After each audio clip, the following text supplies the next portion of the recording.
Shalom Sobat Skriptura, selamat datang pada seri Renungan Skriptura hari ini. Kali ini kita akan melanjutkan percakapan Tuhan Yesus dengan para murid di dalam Yohanes 14 ayat 7-11. Kita akan menemukan penegasan yang sangat penting antara hubungan antara Bapa dan Tuhan Yesus.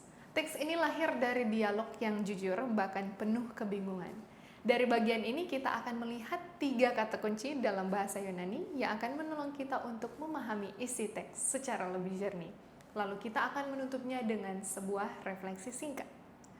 Kita masuk pada kata kunci yang pertama, ialah ginosko.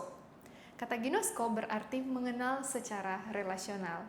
Dalam ayat 7 Tuhan Yesus berbicara tentang mengenal Bapa. Dalam bahasa Yunani, kata ginosko tidak menunjuk pada pengetahuan informasi, tetapi pada pengenalan yang lahir dari suatu hubungan dan pengalaman.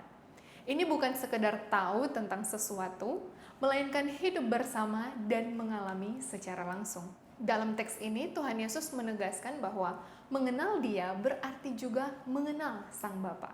Pengenalan itu tidak terpisah, karena relasinya bersifat satu kesatuan. Kemudian kata kunci yang kedua ialah orao. Kata orao artinya melihat atau memahami. Pada ayat yang ke-9 memakai kata orao yang berarti melihat. Namun melihat di sini tidak hanya dengan mata fisik. Kata ini juga menunjukkan pada pemahaman batin, melihat dengan pengertian yang lebih dalam.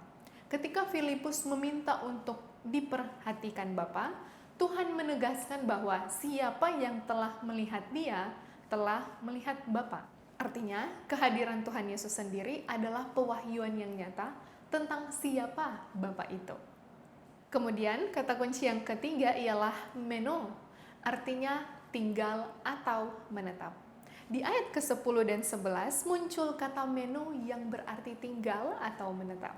Kata ini menggambarkan hubungan yang sangat erat, berkelanjutan, dan tidak sementara. Tuhan Yesus berkata bahwa Ia tinggal di dalam Bapa dan Bapa tinggal di dalam Dia. Perkataan dan perbuatan Tuhan Yesus tidak berdiri sendiri, tetapi lahir dari relasi yang saling tinggal dan saling menyatu. Nah, refleksi dari teks yang dapat kita ambil hari ini melalui 3 kata kunci yang telah kita pelajari bersama dalam teks Yohanes ini, kita dapat melihat bahwa iman bukan hanya soal jarak, tetapi kedekatan. Mengenal, melihat, dan tinggal dalam satu rangkaian yang tidak terpisah. Tuhan Yesus tidak membawa kita pada gambaran tentang Bapa yang jauh dan sulit dijangkau. Teks ini mengajak kita untuk memperhatikan dengan sungguh-sungguh siapa Tuhan Yesus itu. Dalam dirinya, pengenalan akan Bapa menjadi nyata. Melalui perkataan dan karyanya, kita diajak untuk masuk dalam hubungan yang hidup, bukan sekedar pemahaman konsep.